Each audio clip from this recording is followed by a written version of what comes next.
Hi folks, in this video we're going to learn what the MCP, the Model Context Protocol, is all about, and we're going to do it with as little theory as possible and keep it very pragmatic and practical.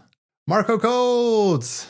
Alright, so I have Claude Desktop open. Why is that? Because MCP Model Context Protocol is an initiative being pushed by Anthropic, the people behind Claude. And you'll find that there are a couple of tools and other providers already supporting MCP, not by the way OpenAI/ChatGPT at the time of this recording, though that might change. Hence, we're going to start with Claude Desktop for now. And I want to show you the problem I have currently is that I want to ask Claude, hey, summarize the 3 latest commits in the JetBrains Kotlin repository for me. And when we execute that query, then Claude will tell me I apologize, but I don't have direct access to GitHub repositories.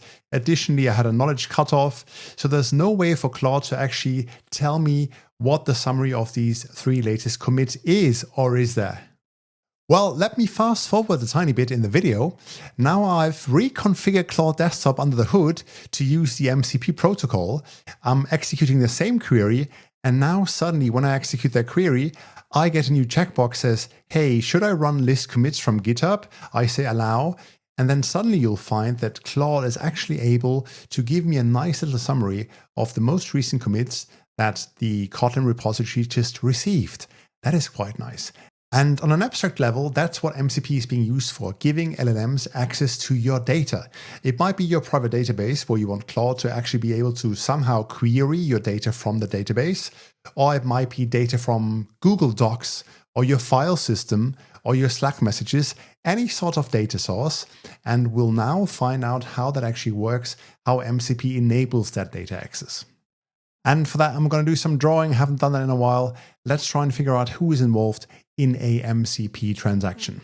So first of all, we have Claude Desktop, which in MCP terms we call host or client.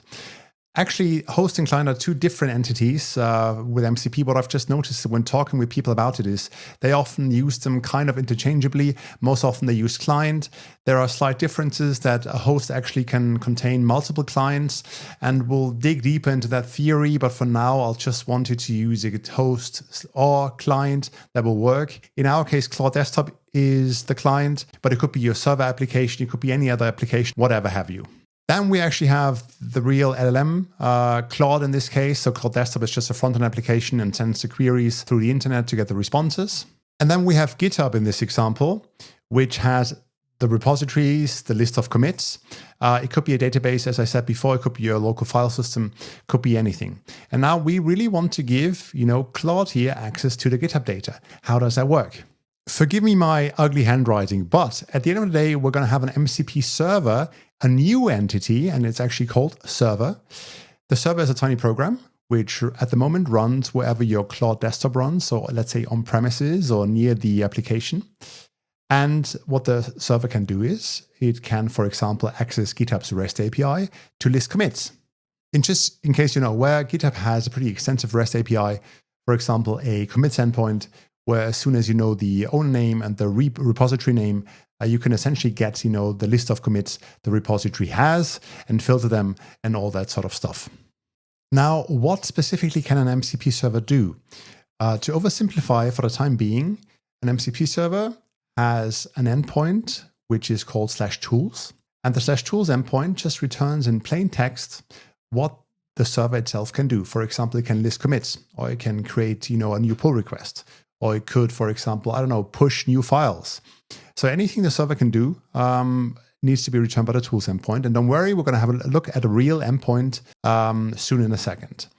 The second thing it needs to be able to do is actually have an implementation for all these tools. So it needs to be able then to actually, call the REST API and list all the commits or create a new PR. Let's have a look at how such a real-life MCP server for GitHub is actually implemented. Now, I went to GitHub to the Model Context Protocol organization, and you'll see that there are a couple of servers here already pre-implemented for you. And that is really nice. These are a couple of reference servers, and you can see on the left side, you have a server, an MCP server for the file system, which allows you to access your local file system when configured correctly, for Google Drive, for Git, the command line tool for GitHub, for Google Maps, for Postgres. So there's a couple of, of these reference implementations already which exist. I'm going to have a look at the GitHub server. And when you look at the README, you can see that it says, here are the tools that the server actually understands. For example, it can create or update files on GitHub in a repository. Let me just scroll down a tiny bit and find the list commit tool. And really, this is just plain text where you say list commits. The description is gets commit of a branch in a repository. It has these inputs, an owner as a string, repository owner, an actual repository, the string name, and then optional parameters to actually page also through the commits. And this is, by the way, not just plain text here in the README, but if you look at the source code of the server, you'll see there is a tools endpoint, right? And then we return JSON with the name list commits. We return the description. And then the schema here is actually being replaced, what you saw earlier, the repository name, the owner name, the page and all of that. So literally you just return a JSON object with that specific data of what can the server actually do with GitHub. And then thinking back to point number 2 on my superb drawing, there's actually also an implementation of that list commits function, because at some point someone will call us, the MCP server, and say, hey, then please execute a do list commits for me with these specific parameters.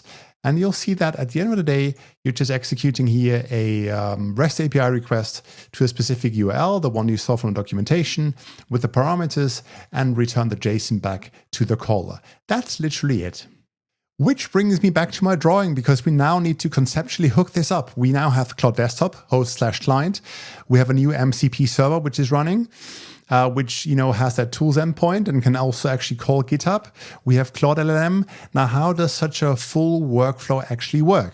Step number 1, before Claude Desktop now sends the actual query, like summarize the 5 latest commits to Claude, it calls the pre-configured MCP server and asks, hey, please, let me know all the tools you have.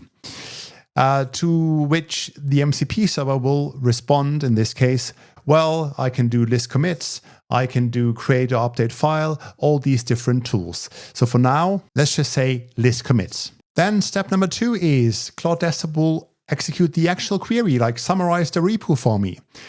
Only now it will send the query, the actual query, plus the tools. And it's literally just, the JSON response and another parameter inside that request. So we'll send the request to Claude and say, hey, please do the summary for me. Now it gets a bit ugly, but as step number 3 is that Claude says, well, I don't have actually information about any repositories, but you just told me there is a tool somewhere which you can call. So please use the tool and ask it to, list the commits for you. Hence, you get a response back from Claude saying, please use the tool and then call me again. At which point, Claude Desktop, the client, will actually use the tool. It will call the MCP server and tell the MCP server, hey, you told me earlier you can do a list commit. Now do the list commit for me. And the MCP server will call the REST API. It will call GitHub, right? And then you get the GitHub response back, like the last 5 commits, or whatever have you, will be returned to Claude Desktop. Then Claude Desktop needs to do another request to Claude. And I made it red, and I'm going to get, the worst grades for this drawing here. But anyway, the last and final query will be, please summarize the repository for me, including the tools, including the data. So you actually send the latest 5 commits to Claude. And what Claude then does is, at the end of the day, just some, let's say, natural language processing on all of that context you send. And then Claude can tell you, well, you gave me the latest 5 commits, so I'm just going to put them in nicer English words in that case. But Claude actually has no access to the database or to GitHub in that example. It all is being done through the MCP server through commands. The only thing that Claude knows is, hey, I don't have the answer. Now please use a tool. You have to use the tool, which comes from the MCP server. And from the original query that we have 1 query, please summarize the call. Now we actually have 5 queries. So all that stuff happens in the background. Okay, now let's see this in action. I'm back in Claude Desktop. How can I configure it to use and know of my MCP server? Well, there's a good old config file. It lives on macOS, for example, library application support, Claude Desktop config JSON. You'll find a link below on where the file is located on your specific operating system. What goes inside the file? When going back to the Model Context Protocol servers repository, you can actually see that all these reference servers, they come with instructions of what you need to paste into the Claude Desktop config file. And then it depends on how you want to run the server, because Claude Desktop will actually run the server. You don't have to run it yourself. You'll find Docker commands, you'll find npx or npm commands here, sometimes also Python commands. I had the best luck so far always going with the Docker commands, but for those you'll have to have obviously Docker installed. You can see that the command is being run, so you just call docker run. You need to paste in or configure your GitHub personal access token, which you need to pre-configure for it to work, and then that's the actual Docker image you will run and execute. But taking this JSON object, putting it into the config file, making sure that your GitHub personal access token here is actually replaced properly will be enough for Claude Desktop to actually run and talk to your MCP server.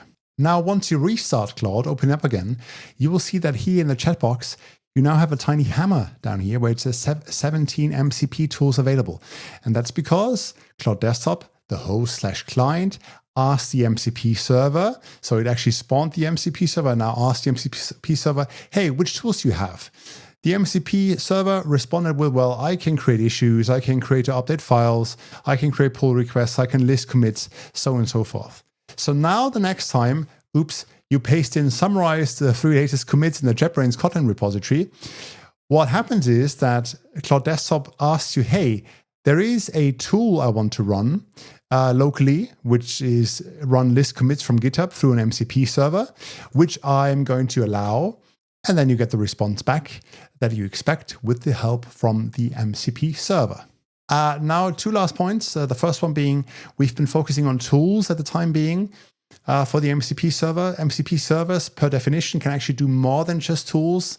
I'll give you some keywords: sampling, roots, template prompts, and we'll cover these in later videos, just so you know. But tools are definitely where the hype is because they allow you to have real agentic workflows. And point number 2 is in the next episode, we will implement a client. We're not going to use, Claude Desktop anymore, but just our own server program. And then you'll see the actual flow that is being used here in code. Leave me a comment down below if you want to see the client being implemented in Node.js or Java.